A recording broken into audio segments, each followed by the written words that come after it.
Hi, my name's Emily, and I am a rising junior at Amherst College. I work in the Trapani lab, which does zebrafish electrophysiology to look at startle responses in relation to hearing imbalance. And this summer, I worked in the Yoshimura lab as a part of ITBM at Nagoya University. Welcome to Japan. One, two, three. Welcome to Japan!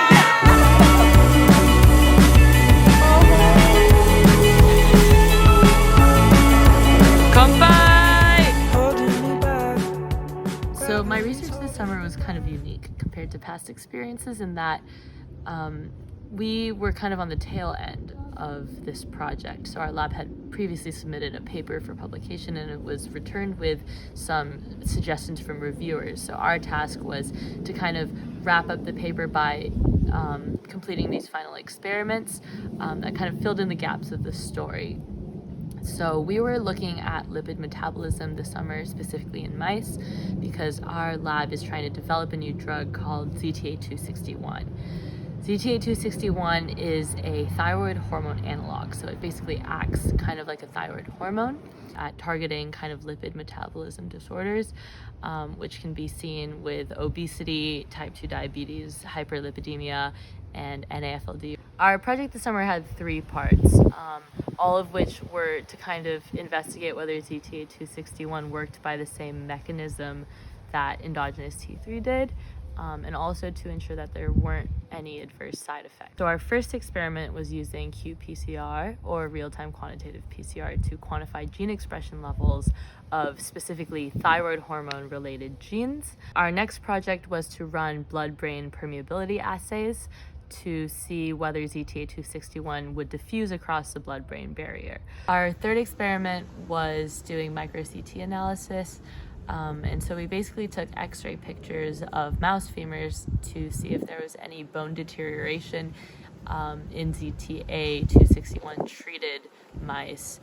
Beyond the science, I think I got to really explore Japan as a country on a more cultural level because of the emphasis that Carlos and Mika put on learning to be kind of a global person and not just a global scientist.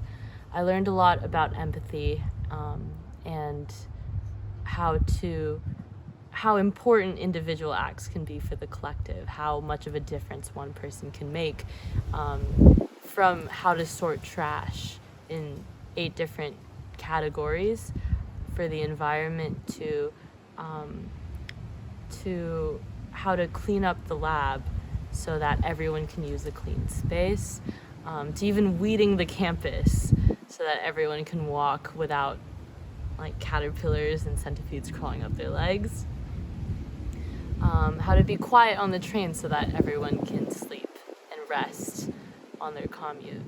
I think small acts of kindness like that are harder to see in Western culture, and I think it was really, really cool to be such a deep part of that and to bring that back home. I also think that being in such a different culture highlights your own values and worldview in a way that teaches you almost more about yourself in addition to that other culture. I would just want to say a huge thank you to Mika and Carlos for taking such good care of us in the 2 months we were there. A huge thank you to Dr. Yoshimura for hosting us in his lab this summer, and for all the Yoshimura lab members for being so welcoming and showing us where things were, for taking us to meals, and for just helping us acclimate to such a different environment. And lastly, thank you so much to the NSF for funding our research and travels this summer, and for enabling me to have such an incredible opportunity to learn science and also more about the world and myself. Thank you for watching. Last qPCR. How do you feel? I feel good. I'm sad though, Emily. I'm sad. We did so good. We did so good. God, what a summer.